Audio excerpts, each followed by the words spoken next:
प्रिय मित्रों, वाराणसी नगरी जिसे काशी भी कहा जाता है, वह केवल भारत की ही नहीं बल्कि संपूर्ण संसार की एक दिव्य और पावन भूमि है। यही वह भूमि थी जहां संत शिरोमणि गुरु रविदास जी का जन्म हुआ। मित्रों, एक ऐसा संत जिनकी भक्ति, समर्पण और सेवा ने ईश्वर को भी उनके चरणों में आने को विवश कर दिया। उनकी विनम्रता, करुणा और आध्यात्मिक ज्ञान से भरा हुआ जीवन असंख्य लोगों के लिए प्रेरणा बना। प्रिय मित्रों, संत गुरु रविदास जी का जीवन सादगी से भरा हुआ था। वे चमड़े का काम करते थे, लेकिन मन में सदा ईश्वर की भक्ति का भाव रहता था। उनका घर हर समय भगवान नाम की गूंज से पवित्र रहता था। दूर दूर से लोग उनसे मिलने आते, उनके प्रवचनों को सुनते और अपने जीवन को धन्य मानते। मित्रों, एक दिन की बात है। गुरु रविदास जी ने अपने गांव में एक भव्य भंडारे का आयोजन किया। उन्होंने कहा, यह भंडारा सबके लिए है, छोटे बड़े, अमीर गरीब, सभी को प्रेम से आमंत्रित किया जाए। भगवान की सच्ची सेवा तभी होती है जब भूखों को भोजन और प्यासों को पानी दिया जाए। भंडारे की तैयारी कई दिनों से चल रही थी। जगह को सजा दिया गया था। हर दिशा से साधु संत, ग्रामीण जन, श्रद्धालु आ रहे थे। भक्ति संगीत गूंज रहा था। वातावरण भक्तिरस में सराबोर हो गया था। जैसे जैसे दिन चढ़ता गया, भक्तों की संख्या भी बढ़ती गई। भोजन वितरण का समय आया। प्रिय मित्रों, संत गुरु रविदास जी स्वयं अपने हाथों से लोगों को भोजन परोस रहे थे। इतने में एक अलौकिक रूप वाली कन्या वहां पहुंची। उसका रूप अद्भुत था, जैसे स्वयं सौंदर्य की देवी प्रकट हो गई हो। उसकी आंखें गहराई लिए हुए थीं, केश ऐसे जैसे काले बादल हों और चाल ऐसी जैसे जलधारा बह रही हो। मित्रों, लोग उसकी ओर देखे ही जा रहे थे, कोई कुछ कह नहीं पा रहा था। उस कन्या ने श्रद्धा से गुरु रविदास जी के चरणों में सिर झुकाया और कहा, हे प्रभु, मुझे भी इस भंडारे में सेवा का अवसर दीजिए। संत गुरु रविदास मुस्कुराए और बोले, बेटी, तू तो स्वयं किसी देवी जैसी प्रतीत होती है। तेरा सेवा भाव देखकर मन प्रसन्न हो गया। तू यहां जलपात्र संभाल ले। मित्रों, कन्या जलपात्र लेकर बैठ गई और आने जाने वालों को जल देने लगी। उसका सौंदर्य और सेवा भाव देखकर सभी विस्मित थे। कोई समझ नहीं पा रहा था कि यह कन्या कौन है और कहां से आई है। उसी समय उसी प्रदेश का राजा, जो किसी अन्य कार्य से वहां से गुजर रहा था, भंडारे की खबर सुनकर वहां आ पहुंचा। प्रिय मित्रों, जैसे ही उसकी दृष्टि उस कन्या पर पड़ी, वह स्तब्ध रह गया। उसकी आंखों ने ऐसा सौंदर्य पहले कभी नहीं देखा था। उसका मन उस कन्या पर मोहित हो गया। कुछ क्षण के लिए उसे अपनी सत्ता, वैभव और सामर्थ्य सब व्यर्थ प्रतीत होने लगे। राजा ने अपने मंत्री से कहा, इस कन्या को मेरे महल में ले आओ। मैं इससे विवाह करना चाहता हूं। मंत्री सकुचाया, महाराज, यह तो किसी संत की शिष्या प्रतीत होती है। प्रिय मित्रों, बिना गुरु की आज्ञा लिए राजा ने उसे टोकते हुए कहा, जाओ और गुरु रविदास से कहो कि यह विवाह करवा दें, अन्यथा उन्हें दंड भुगतना होगा। मित्रों, मंत्री गुरु रविदास जी के पास गया और राजा का संदेश सुनाया।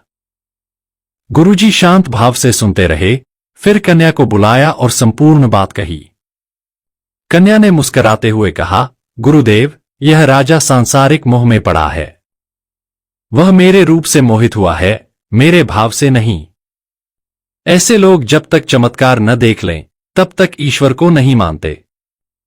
आप उसे कहिए कि वह विवाह की सारी तैयारियां करके बारात लेकर यहां आए, तब मैं निर्णय लूंगी। गुरुजी ने राजा को संदेश भिजवाया। राजा प्रसन्न हो गया और शीघ्र ही भव्य तैयारी करने लगा।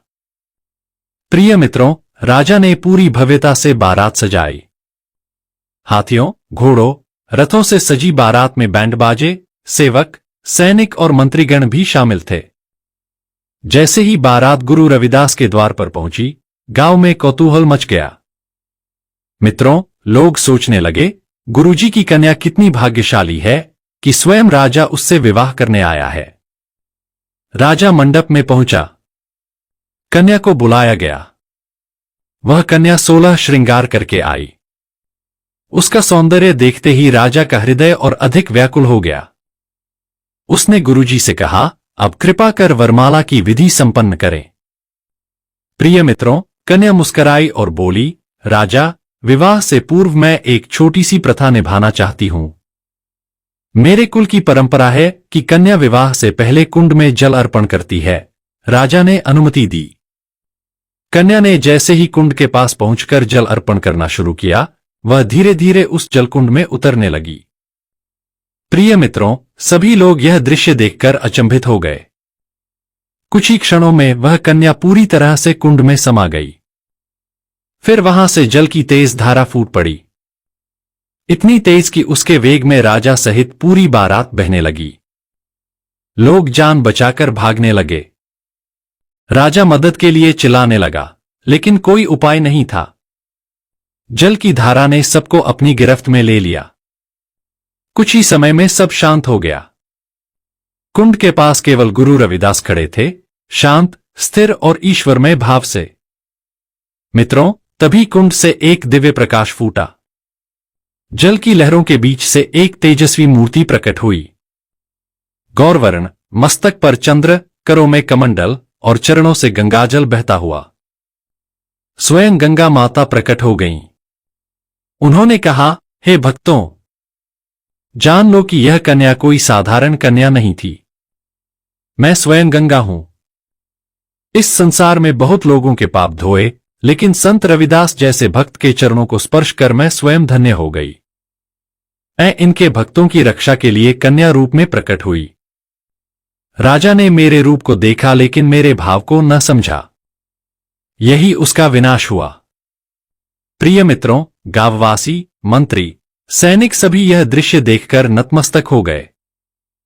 राजा भी धारा से निकलकर किसी तरह बाहर आया और पश्चाताप करने लगा। वह संत गुरु रविदास जी के चरणों में गिर पड़ा और क्षमा मांगने लगा। मित्रों, संत गुरु रविदास जी ने कहा, राजन, ईश्वर का सच्चा रूप केवल आंखों से नहीं, हृदय से देखा जाता है। मोह रूप का नहीं, भाव का होना चाहिए। जिस दिन तू भाव को देखेगा, उसी दिन तेरा उद्धार हो जाएगा। उस दिन से राजा ने राजपाट छोड़ दिया। वह गुरु रविदास जी का शिष्य बन गया और सेवा में लीन रहने लगा।